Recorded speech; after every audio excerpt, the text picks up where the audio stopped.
आरा bar association में सत्र 2026 से 28 की चुनाव प्रक्रिया।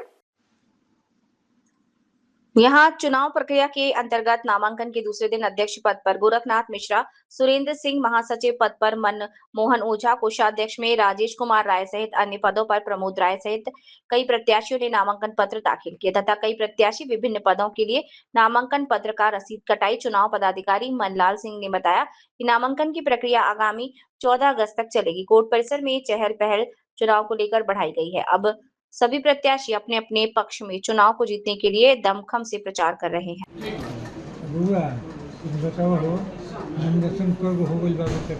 अभी 10 आदमी कर दिए।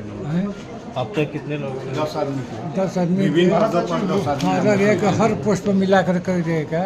सभी सेक्रेटरी, कोषाध्यक्ष, ज्वाइंट सेक्रेटरी ये सब पद मिलाकर के अभी तक 10 आदमी अभी तक नॉमिनेशन करते हैं। नामांकन डेट कब तक है? 10 से 14 तक है। 10 से 14 तक। और वापसी लेने का समय 3 दिन के बाद दिया जाएगा। हाँ। क्या कुछ तैयारियां हैं इस चुनाव को लेकर? सब बढ़िया से ईमानदारी से चुनाव होगा, सबको सम्मान देते हुए, किसी के साथ कोई गलती नहीं होगा और मजबूती से हम लोग चुनाव कराएंगे। सबके साथ अच्छा व्यवहार करते हुए और ईमानदारी से। कब इसका रिजल्ट आएगा? काउंटिंग 29 तारीख काउंटिंग होगा। 3 को रिजल्ट आ जाएगा रात तक, बाकी जो है 30 को होगा। अच्छा, चुनाव के दिन प्रशासनिक मदद भी यहाँ पे मतलब सुरक्षा होगी? हाँ रहता है। हम एसपी साहब से मिले हैं जा करके, कहें कि ठीक है डेट के पहले हमको कोई पिटीशन दे दीजिएगा, जो को कहिएगा उतना हम भर देंगे। गेट पर से कई लोग पहले से रहते हैं, उसके अलावा ऊपर से दे देंगे। मतलब पूरी तरीके से तैयारियां जो है चुनाव की पूरी कर ली गई हैं। हाँ 29 तारीख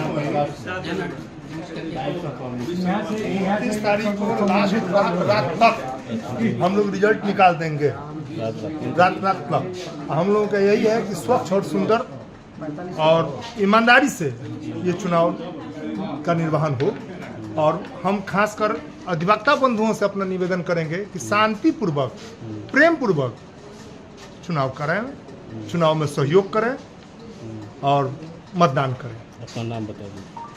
मेरा नाम सुमन सिंह हुआ।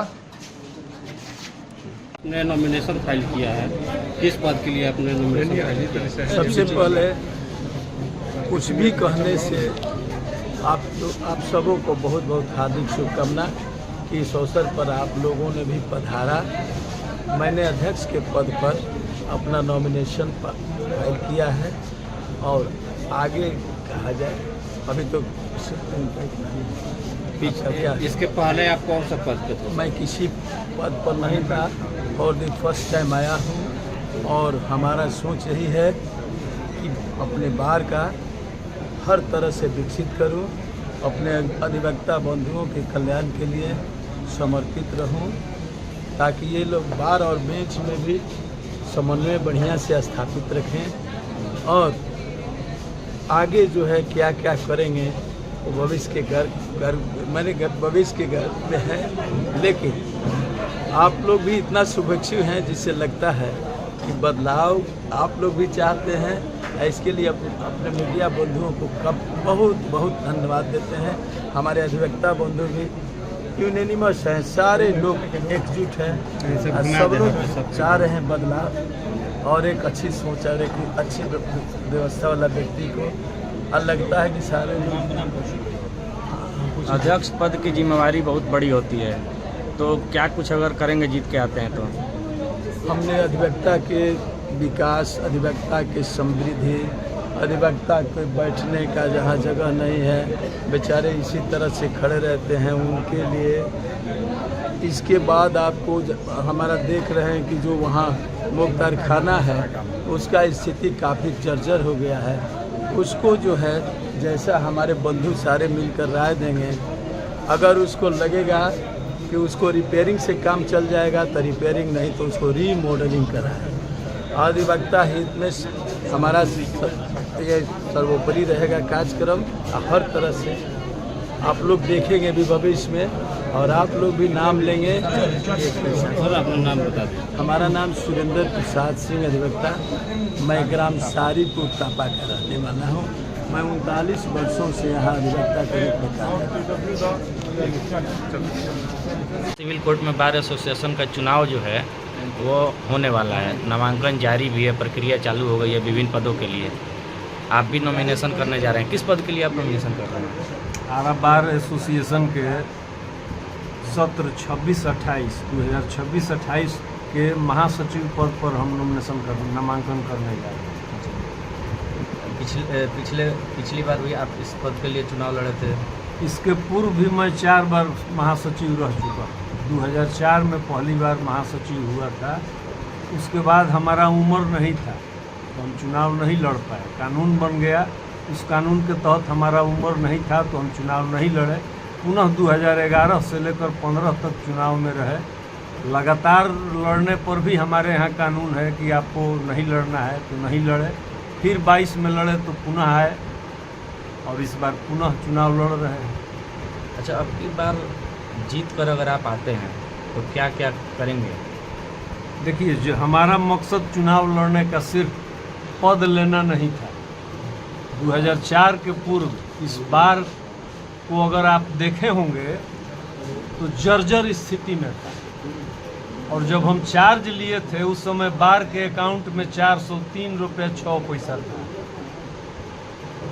जिस दिन हम कुर्सी पर आए उस दिन जनरेटर में तेल डालने का भी पैसा बार में नहीं था और वहाँ से बार में जितना कंस्ट्रक्शन नया देख रहे हैं सब हमारा किया हुआ और वहाँ से उठा करके बार को हम ले आए। सारी व्यवस्था किए, चाहे वो माइक सेट लगाना हो, कुर्सी टेबल देना हो, बिल्डिंग बनाना हो।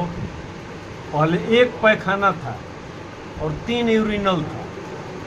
जब हम आए तो मीना सिंह माननीय सांसद थी, उनसे हमने अनुदान लिया और हर फ्लोर पर पेशाब खाना पैखाना बनवाया। महिलाओं का डिमांड था, हमारी महिला जो मेंबर है उनका डिमांड था कि हम लोगों को कॉमन रूम एक चाहिए, महिलाओं के लिए attach latrine bathroom common room बना के दिए। तो यहाँ अभी जितना आप कंस्ट्रक्शन देख रहे हैं सब हमारे ही कार्यकाल में मेरे द्वारा किया हुआ है। इस बार जीत कर आते हैं तो क्या कुछ करेंगे?